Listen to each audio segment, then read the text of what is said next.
오늘 본문 말씀은 요한복음 4장 24절과 5장 39절 말씀입니다. 요한복음 4장 24절. 하나님은 영이시니 예배하는 자가 신령과 진정으로 예배할지니라. 5장 39절. 너희가 성경에서 영생을 얻는 줄 생각하고 성경을 상고하거니와 이 성경이 곧 내게 대하여 증거하는 것이로다.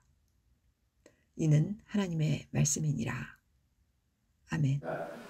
원래 하나님은 영이라고 말씀을 하십니다. 영이신데 우리가 영이신 하나님의 말씀을 어떻게 읽고 어떻게 들을 수 있었을까요?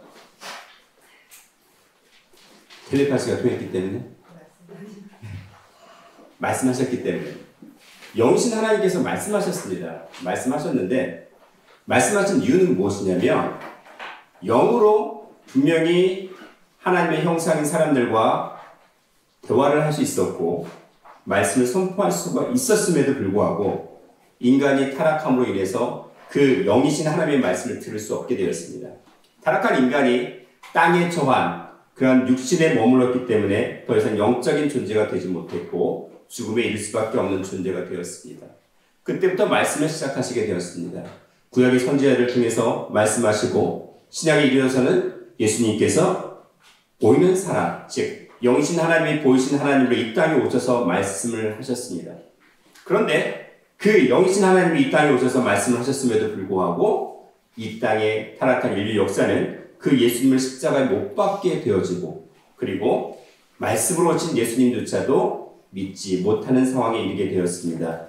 그리고는 결국 그 말씀은 문자로 남게 되어지고 그것이 오늘날 우리가 읽고 있는 성경입니다. 제가 오늘 원래 읽기에 대해서 3번에 이르러서 말씀을 선포하게 하셨고 오늘은 이제 듣는 것에 대해서 말씀을 선포하려고 했는데 오늘 새벽 3시경에 갑자기 바꾸게 되었습니다. 저도 제 마음대로 되시는 것이 아니고 돌이키게 하셨는데 오늘도 말씀 선포하신 이유가 있으시겠죠. 그 문자로 기록된 말씀을 통해서 우리가 지금 영이신 하나님께 올라가야 되고 영이신 하나님의 말씀의 의중을 깨달아야 된다는 것이 오늘 성경을 통해서 하시고자 하는 말씀입니다. 먼저 큰 첫 번째로 대한민국에게 하나님께서는 세종도왕을 통해서 한글을 허락하셨습니다. 지난 10월 9일은 574주년을 기념하는 한글날이었습니다. 훈민정음, 곧 오늘의 한글을 창제해서 세상에 펴낸 것을 기념하고 우리 글자인 한글의 우수성을 기리기 위한 국경일입니다.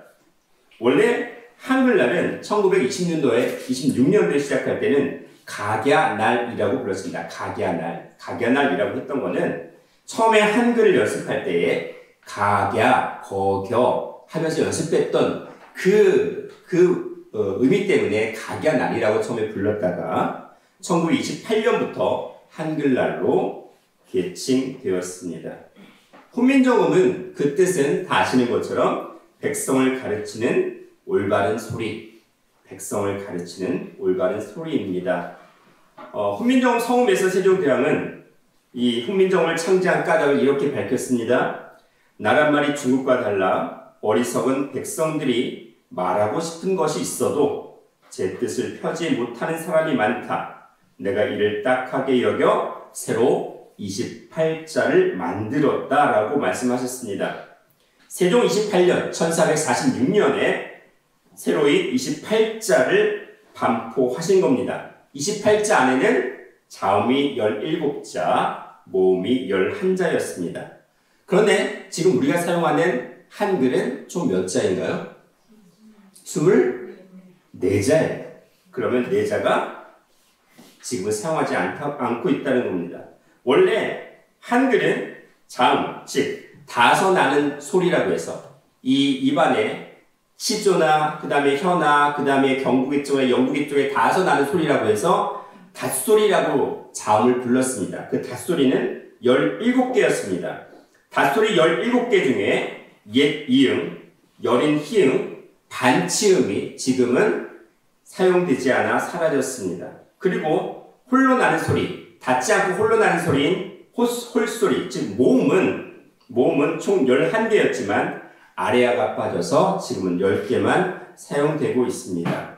우리는 일반적으로 이 4개의 알파벳을, 한글 알파벳이 우리가 사용하지 않아서 없어졌다고 하지만 그 처음의 시작은 그렇지 않습니다. 일제시대인 1926년에 일본이 한글 맞춤법 통일안을 만들면서 일본 사람들이 발음하기 어려운 이 4자를 없애버렸습니다. 4개 문자를 없애버렸어요. 다 아시는 것처럼 일본 사람들이 영어를 발음하기 힘들어 하잖아요. 근데 아까 말씀드린 아레아, 반치음, 여린 히읗, 옛 이응, 꼭지 이응이라고 합니다. 이 4개 문자가 지금도 사용이 되고 있다면 우리가 영어 발음으로 표기되는 그 모든 것들을 완벽하게 표기할 수 있었던 문자였습니다. 근데 이 4개 문자를 누가 없앴냐? 일본이 없앤 것입니다. 본인들이 발음하기 힘들다고 없애버렸습니다. 그래서 중요한 건 하나님께서 세종대왕을 통해서 이 한글을 허락하셨습니다. 한글이라는 것은 Great Script, 큰 문자, 위대한 문자라는 뜻입니다.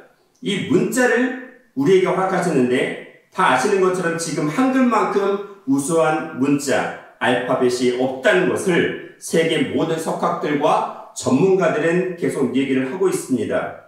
그러면 이렇게 한글을 주신 이유가 무엇일까요? 1989년 6월에는 세종대왕상이라는 것이 유네스코에 의해서 제정이 되었고 해마다 문맹을 없애는 데 공이 큰 사람이나 단체에게 주는 상으로 여겨 이듬해인 1999년부터 8월 9월 8일인 문맹 캐치의 날에 시상식을 해오고 있습니다.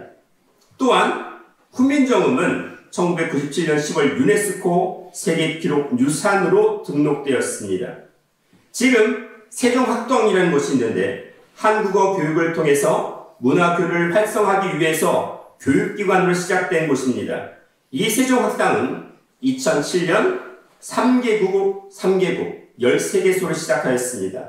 그때 시작한 세종학당의 인원은 740명이었습니다. 전 세계적으로 740명이 한글을 배우기 위해 세종학당에 모이기 시작했습니다. 2020년인 오늘은 몇 개국에서 몇 개소로 확대가 되었을까요? 한번 상상을 해보실까요? 한글의 입상이 많이 알려진 상황에서 처음에는 3개국에서 시작했어요. 지금 몇 개국일까요? 30개국? 50개국? 인식을 더 쓰시면? 100개국? 좀 더. 150? 좀 더. 213개국입니다. 2020년 최근 통계, 9월까지 통계. 76개국에 213개소예요. 근데 이것을 신청하는 나라들이 엄청 많았지만 100개국 이상이 신청을 했지만 선별을 해서 그 다음에 확정 지어진 곳입니다.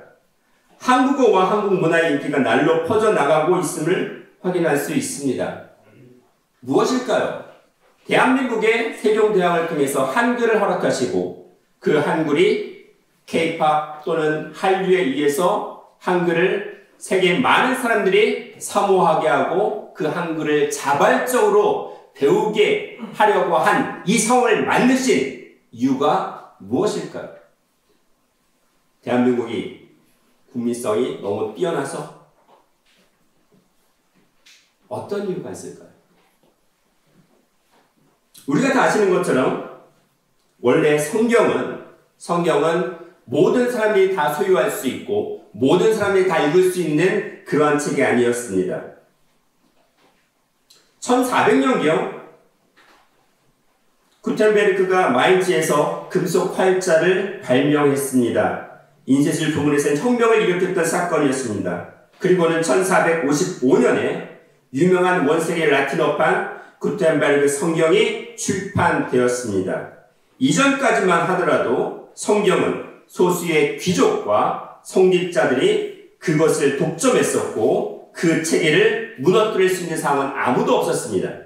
그러나 구텐베르크 성경 이후에 이 성경은 많은 사람들이 같이 공유하고 읽을 수 있도록 되어진 그러한 사건을 가져오게 만들었습니다.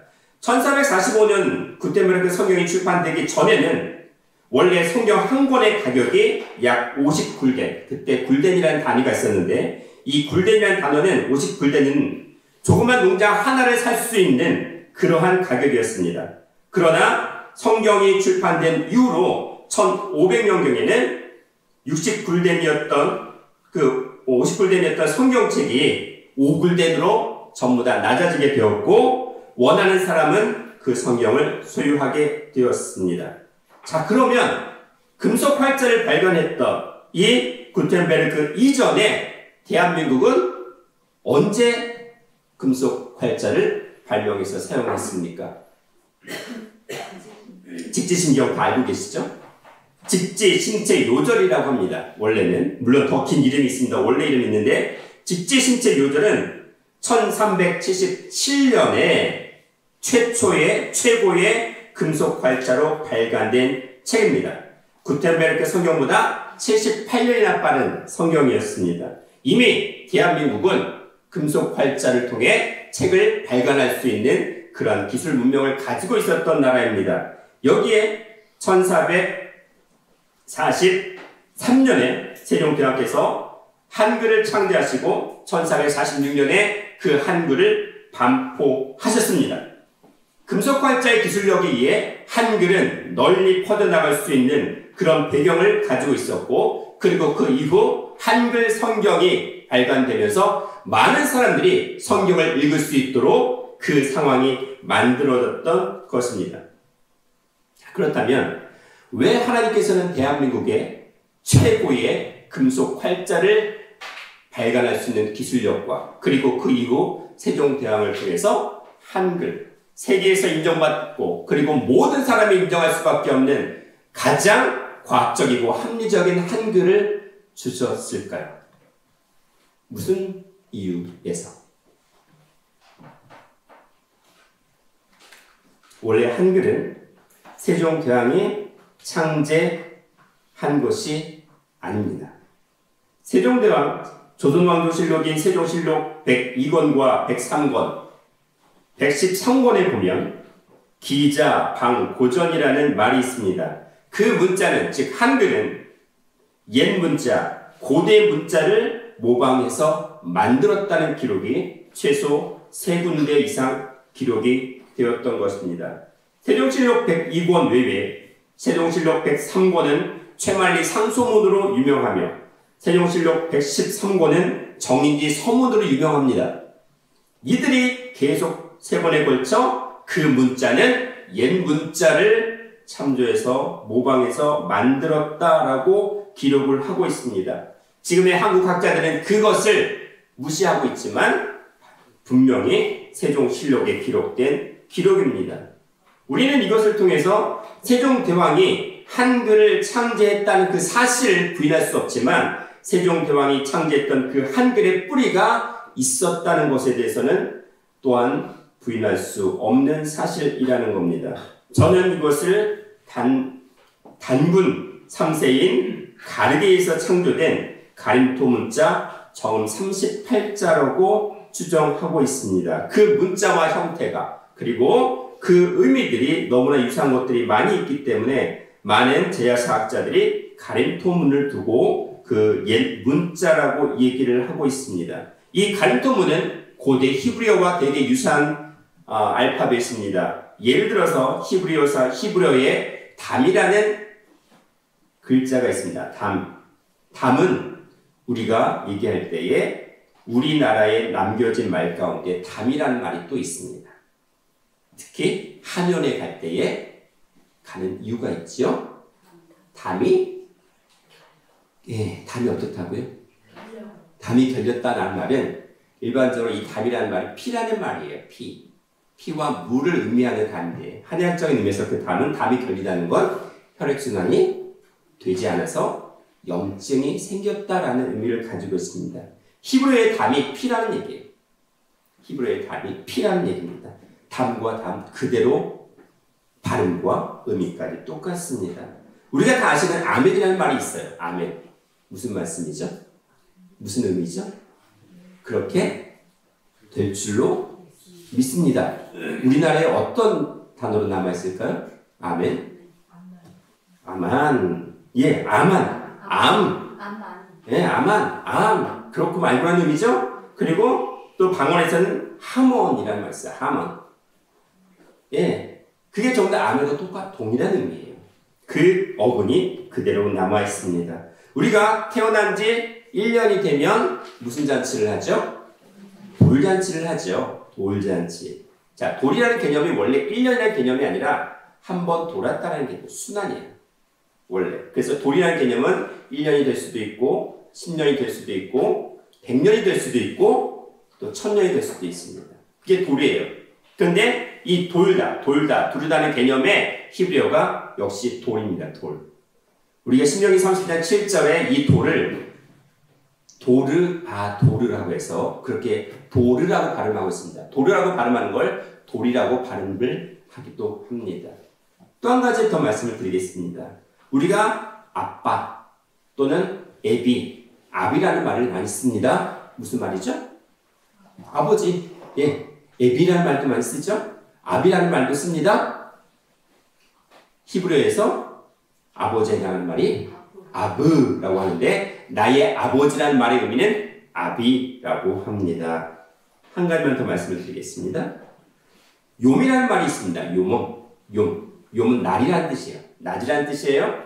이것의 복수형이 요맘이라고 합니다. 요맘. 낮, 때를 얘기하는 겁니다. 우리가 한글에 무슨 때가 있어요? 요맘때 하는 것처럼 요맘은 히브리어입니다. 이렇듯 고대 히브리어와 한글의 순수 한글의 의미들이 발음과 명칭들이 그대로 남아있는 흔적들이 있습니다.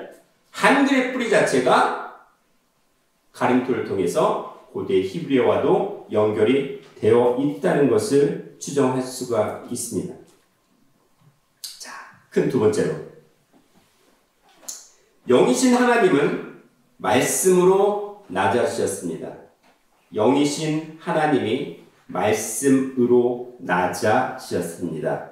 뭔가 이상한 것 같죠? 근데 영이신 하나님이십니다. 아까 제가 서두에 말씀을 드린 것처럼 요한복음 4장 24절에 하나님은 영이십니다. 그 영이신 하나님께서 말씀으로 낮아지셨습니다. 디모데전서 1장 17절 말씀 보시면 하나님은 만세의 왕이십니다. 곧 썩지 아니하고 보이지 아니하고 홀로 하나이신 하나님께 존귀와 영광이 세세토록 있어지이다라고 말씀을 하셨습니다. 원래 인간은 하나님과 영적으로 대화를 나눌 수 있는 존재였습니다. 타락하기 전까지는. 그런데 타락으로 인해 육적 차원에 머물러 있던 인간들에게는 영적 차원으로서의 하나님의 뜻, 하나님의 의중을 전달할 수가 없었습니다. 그래서 하나님의 뜻이 인간들에게 밝혀지기 위해 시 공간 속에서 형상화되어진 말씀으로 나타나시게 되었던 겁니다. 말씀은요, 시공간의 제한을 받을까요, 안 받을까요? 네? 받을까요, 안 받을까요? 안 받는다고 우리 생각하죠. 그렇죠? 시 공간의 제한을 받을까요, 안 받을까요? 음성은 다시 말씀드릴게요. 말이라는 음성은 시공간의 제한을 받을까요, 안 받을까요? 받지요. 왜요? 한번 나가고 나면 일단 없어지잖아요. 그렇죠? 사라지죠. 일회성입니다. 단회성입니다. 왜 하나님께서 영이신 하나님께서 시공간의 제한을 받는 말씀으로 낮아지셨겠습니까? 하나님의 형상이었던 사람이 그렇게 타락이 되었기 때문입니다. 영적인 존재였던 하나님의 형상이었던 사람이 타락으로 인해서 영적인 말씀을 들을 수가 없게 되었어요. 그래서 어떻게 된 거예요? 하나님도 낮아지신 거예요. 말씀으로 낮아지신 겁니다. 그래서 구약시대에 보면 많은 이스라엘 백성들에게 많은 선지자를 통해서 말씀을 선포하십니다. 직접적으로 말씀을 선포하시는 게 아니라 선지자들 통해서 그 말씀을 선포하십니다. 그러나 이스라엘 백성은 듣지 아니했습니다.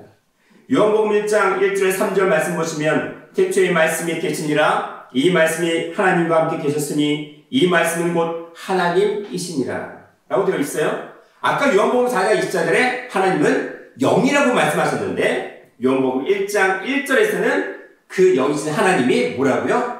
말씀이라고 하신 겁니다. 낮아지신 거예요. 그가 태초에 하나님과 함께 계셨고 만물이 그로 말미암아 지은 바 되었으니 지은 것이 하나도 그가 없이는 된 것이 없느니라 라고 하셨습니다. 요한일서 1장 1절 2절 말씀 보실 때에 태초부터 있는 생명의 말씀에 관하여는 우리가 들은 바요 눈으로 본 바요 주목하고 우리 손으로 만진 바라 이 생명이 나타내신 바 된지라. 이 영원한 생명을 우리가 보았고 증거하여 너희에게 전하노니 이는 아버지와 함께 계시다가 우리에게 나타내신 바 된 자니라. 보세요. 말씀이에요. 태초부터 내 생명의 말씀에 대해서는 우리가 듣고 보고 손으로 만진 바라고 되어 있습니다. 그 생명이 나타났다고 되어 있어요. 보세요. 생명이 나타났다는 얘기. 원래 생명은 나타나지 않아도 되는 거예요. 생명이 나타났다는 것은 타락한 인간의 눈에 보이게 드러났다는 겁니다. 원래 영이신 하나님은 보이지 않습니다. 그 생명의 말씀이 태초부터 있는 생명의 말씀이 아버지와 함께 계시다가 우리에게 나타내셨다고 하셨어요?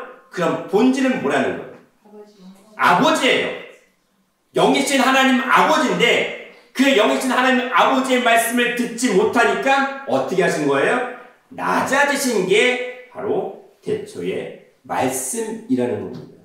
음성 언어로 낮아지신 거예요. 영이신 하나님이 음성 언어로 낮아지신 게 말씀이라는 겁니다. 요한복음 3장 16절에 하나님이 세상을 이처럼 사랑하사 독생자를 주셨으니 이는 저를 믿는 자마다 멸망치 않고 영생을 얻게 하려 하심이라. 왜 낮아지셨어요? 타락으로 인해서 사망에 이를 수밖에 없는 인류 역사에 영생이라는 것을 주시기 위해서 낮아지신 겁니다. 하나님이 세상을 이처럼 사랑하사 독생자라는 이름으로 낮아지신 거예요. 그 낮아지신 말씀이 사람으로 또 낮아지신 게 바로 예수님이십니다. 인간의 불신으로 말씀이신 하나님이 인간의 육신을 입고 역사 속으로 오시었습니다. 그분이 바로 예수님이십니다. 보세요. 영이신 하나님 아버지죠. 그 영이신 하나님의 아버지의 말씀을 못 깨달았어요. 그래서 들리는 말씀으로 나타나셨죠. 근데 그 말씀도 깨닫지 못했습니다. 그래서 뭘 오셨어요? 보이는 사람으로 이 땅에 오셔서 말씀하신 거예요. 말씀인데 구약시대의 말씀과 신약시대의 말씀이 달라요. 구약시대의 말씀은 선자를 통해서 그 말씀을 선포하셨지만 신약시대는 사람으로 이 땅에 오셔서 직접 말씀하신 거예요. 영이신 하나님이 사람으로 이 땅에 내려오셔서 직접 말씀하신 게 예수님이라는 겁니다. 또 낮아지신 거죠? 그렇죠? 요한복음 1장 14절에 말씀이 육신이 되어 우리 가운데 거하심에 우리가 그 영광을 보니 아버지의 독생자의 영광이요 은혜와 진리가 충만하더라. 보세요. 말씀이 또 육신으로 낮아지신 겁니다. 낮아지신 거예요. 요한복음 1장 18절에 본래 하나님을 본 사람이 없었습니다. 왜? 하나님은 영이시기 때문에. 그런데 아버지 품속에 있는 독생하신 하나님이 나타내셨느니라. 자, 우리는요 타락한 입장에서 보면 뭘 믿어요? 보이는 걸 더 믿어요? 보이지 않는 걸 믿어요? 눈에 보이는 걸 더 잘 믿죠? 그쵸? 근데 보이지 않는 거는 믿으려 하지 않습니다. 바람이요? 보이는가요? 안 보이나요? 안 보이죠? 근데 바람은 있잖아요. 있잖아요. 공기가 있어요, 없어요? 있어요. 눈에 보이진 않잖아요. 그럼에도 불구하고 영이신 하나님은 믿지 않습니다. 우리가 누구를 사랑한다고 합니다. 자녀를 사랑하고 부인을 사랑하고 남편을 사랑한다고 합니다. 그 사랑은 보이지 않습니다. 근데 믿을까요? 안 믿을까요? 그래도 믿잖아요. 나중에 변질이 될지는 몰라도 믿지 않나요? 최소한 믿으면 가지긴 하잖아요. 근데 영이신 하나님은 믿지 않습니다. 또 말씀으로 낮아진 것조차 믿지 않습니다. 육신으로 이 땅에 오셨음에도 믿지 않았습니다. 우리 십자가에 못 박아 죽였습니다.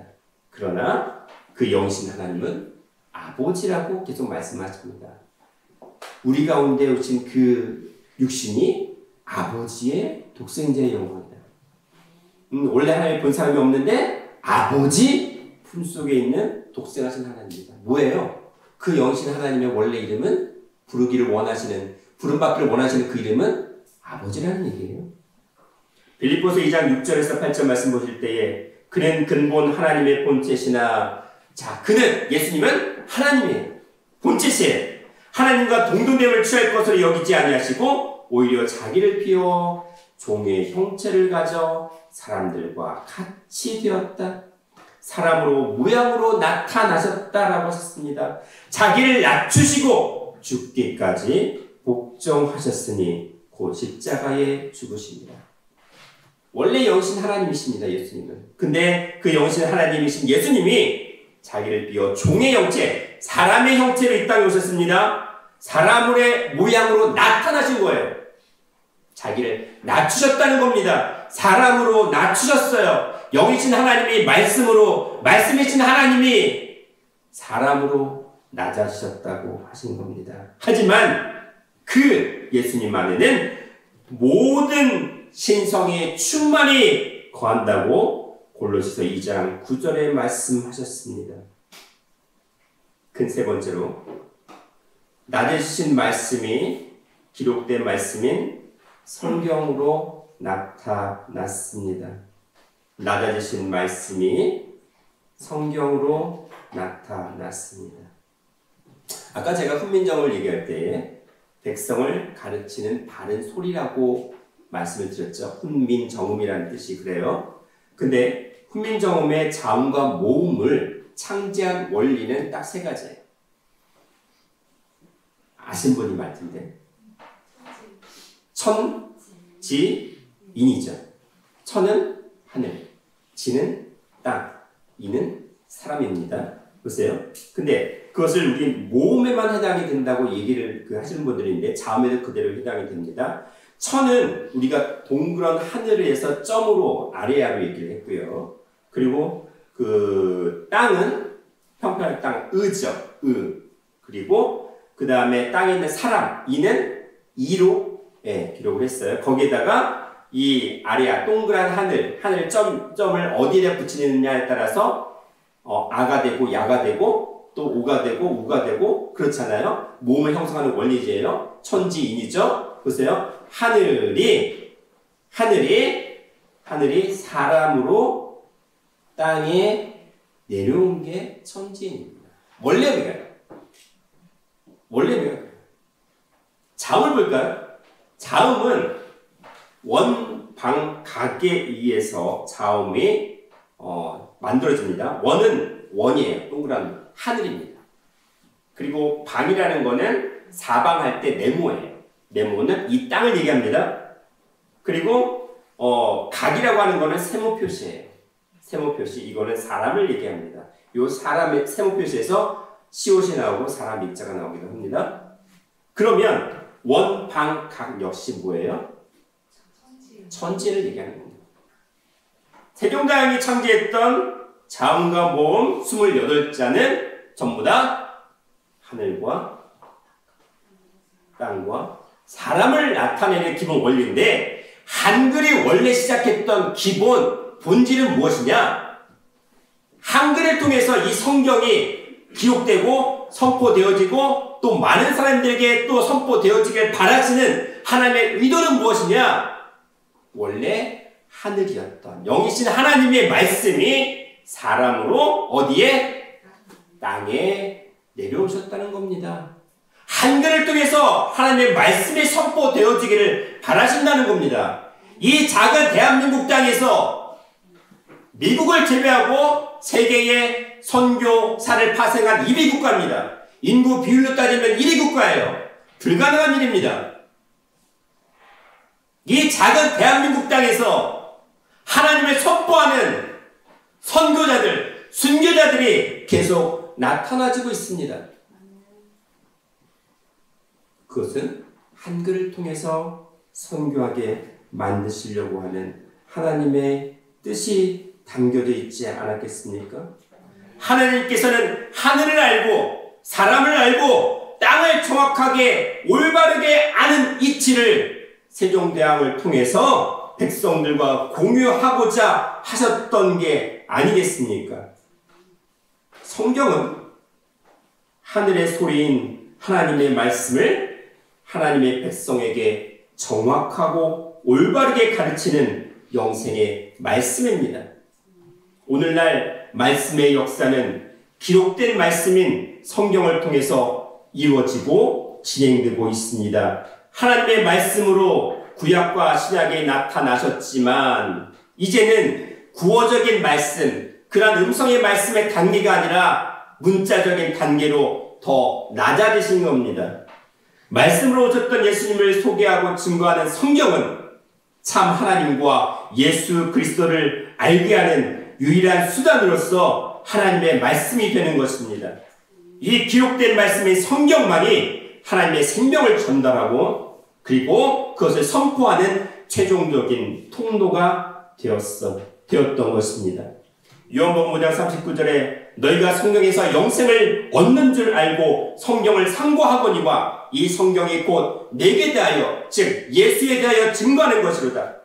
요한복음 2장 31절에 오직 이것을 기록함은 즉 성경은 너희로 예수께서 하나님의 아들 그리스도이심을 믿게 하려 함이요 또 너희로 믿고 그 이름을 힘입어 생명을 영생을 얻게 하려 함이니라. 요한일서 5장 13절에 내가 하나님의 아들의 이름을 믿는 너희에게 이것을 쓴 것은 즉 성경은 너희로 하여금 너희에게 영생이 있음을 알게 하려 함이라 라고 말씀하셨습니다. 기록된 말씀은 이렇게 구어적인 말씀, 예수님의 말씀을 보존하고 왜곡으로부터 보호하면서 많은 사람들이 읽고 들을 수 있게 하신 겁니다. 하지만 그는 말보다는 자기 생각이나 사상을 표현하는 데 한계가 있습니다. 인간의 사고를 언어로 완전히 표현하는 것조차도 간단한 문제가 아니고 많은 한계를 가지고 있습니다. 따라서 하나님의 말씀을 글로써 표현하는 것은 사실상 쉽지 않은 문제입니다. 우주 만물과 하나님의 무한한 영적인 세계, 생명의 세계가 문자로 어떻게 완전하게 표현될 수 있겠습니까? 그러나 이러한 문자의 제한성에도 불구하고 하나님의 생명이 모든 인류에게 전달되어서 구원받기를 소원하심으로 영원한 생명의 세계를 문자 속에 묶어두기를 주저하지 않으셨던 것이 바로 하나님의 구속사입니다. 영이신 하나님은 말씀으로 나타났고 다시 그 말씀은 육신의 몸으로 나타나셨습니다. 그리고 마지막으로는 문자적 단계인 성경을 통해서 지금 우리에게 말씀하고 있습니다. 이제 우리는 성경을 통해서 어떻게 해야 됩니까? 이 기록된 말씀인 성경을 통해서 어디로 거슬러 올라가야 됩니까? 요한복음 6장 57절 58절에 살아계신 아버지께서 나를 보내심에 이것은 하늘로서 내려온 떡이니 조상들이 먹고도 죽은 그것과 같지 아니하여 이 떡을 먹는 자는 영원히 살리라. 살아계신 아버지께서 나를 보내셨습니다. 누구를? 예수님을. 영이신 아버지께서 말씀을 통해 역사하셨는데 그 말씀이 바로 이 땅에 오신 예수님이었고 그것을 영원한 하나님의 말씀, 영생의 말씀을 기록한 것이 성경입니다. 지금 무엇입니까? 이 성경을 정확하게 깨달아 알면 영원히 살리라고 하셨어요. 이사야 34장 16절에 너희는 여호와의 책을 자세히 읽어보라. 이것들이 하나도 빠진 것이 없습니다. 그 짝이 없는 것이 없습니다. 무엇을 위해서 빠진 것이 없어요? 우리가 영생의 열매를 맺는 데에 하나도 빠진 것이 없고 짝이 없는 것이 없는 완전한 책, 그것이 여호와의 책인 성경이라는 겁니다. 인간편에서 보면 이러한 낮아짐의 순서는 오히려 우리가 어떻게 하는 순서가 될까요? 원래의 말씀의 본질인 영이신 하나님을 만나는, 영이신 아버지의 말씀을 듣고 깨달을 수 있는 단계로 올라갈 수 있는 과정을 보여주고 있습니다. 따라서 우리는 태초의 말씀, 영이신 하나님의 말씀을 찾아 올라가는 그 뜻을 이루어드리는 것을 해야 될 우리의 사명으로 여겨야 됩니다. 문자인 기록된 말씀이 성경을 통해서 예수님의 말씀을, 그 예수님의 말씀을 통해서 하나님의 말씀을 통해서 영이신 아버지의 말씀을 온전히 깨달아야 되는 것이 성도의 사명이라는 것입니다. 요한복음 3장 12절 말씀에 내가 땅의 일을 말하여도 믿지 아니하거늘 하늘의 일을 말하면 너희가 어떻게 믿겠느냐고 하셨습니다. 뭐라는 얘기예요? 땅의 일인, 땅의 문자인 성경, 기록된 말씀인 성경을 통해서 어디로 올라가라는 거예요? 하늘의 일, 즉 하늘의 말씀, 영이신 아버지의 말씀을 깨달아 알라는 겁니다.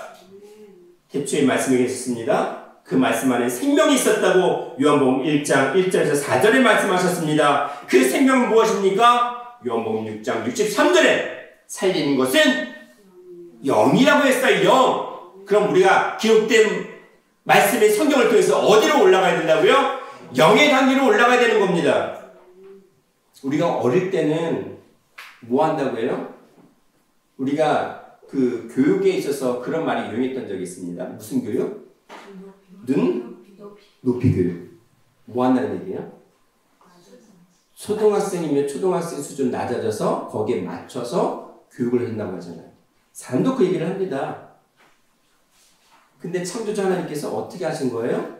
타락한 인간의 수준에 맞게 눈높이 교육을 하셔서 낮아진 최종적인 것이 무엇입니까? 기록된 말씀이 성경이라는 거예요. 그러면 그 수준에 머물러야 되는 건가요? 아니죠. 눈높이 교육의 목적은 어디예요? 예, 원래 우리가 성취해야 될 교육 목적을 향해서 그 결론까지 나가야 되는 것처럼 기록된 말씀인 가장 낮아진 이 기록된 말씀인 성경을 통해서 영의 단계까지 자라가고 성숙해야 된다는 말씀입니다. 세종대왕을 통해서 한글을 허락하신 하나님께 우리는 감사할 수밖에 없습니다. 그리고 이제는 이 지구촌을 말씀을 선포하는 주인공으로 삼아주시고, 그리고 대한민국의 한민족을 통해서 그 말씀, 기록된 말씀이 대한민국의 언어인 한글을 통해서 선포하게 하시고, 한글을 통해 영이신 아버지의 말씀을 회복해 하시는 역사임을 우리가 다시 한번 고민하고 그 축복을 받아 누리는 더 좋은 약속의 모든 성도들이 되기를 주님의 이름으로 축원합니다. 기도하시겠습니다. 사랑과 은혜가 충만하신 아버지 하나님, 아버지를 통해서 영신 아버지의 말씀을 다시 한번 고민하게 하시고 깨닫게 하시어 세종대왕에게 하늘과 땅과 사람의 이치를 통해 그 한글을 발음하고 다시 한번 사용할 수 있는 은혜를, 그리고 대한민국의 모든 자손들이 아버지의 말씀을 다시 한번 깨닫고 한글을 통해서 그 말씀을 선포할 수 있는 은혜를 허락하시니 감사를 드립니다. 이제 이후로 더 이상 물러가는 것이 아니라 기록된 말씀인 성경을 통해서 영이신 아버지의 말씀을 다시 한번 온전히 깨달아 그 영생의 세계에 들어가게 하시고 그 영생의 말씀을 선포하는 신령한 나팔수가 될 수 있도록 더 좋은 약속의 모든 성도들에게 은혜를 입혀 주시옵소서. 감사드렸고 사랑과 은혜가 충만하신 예수님 이름 받들어 기도드리옵나이다. 아멘. 감사드립니다. 하나님께 영광을 돌립니다. 감사합니다.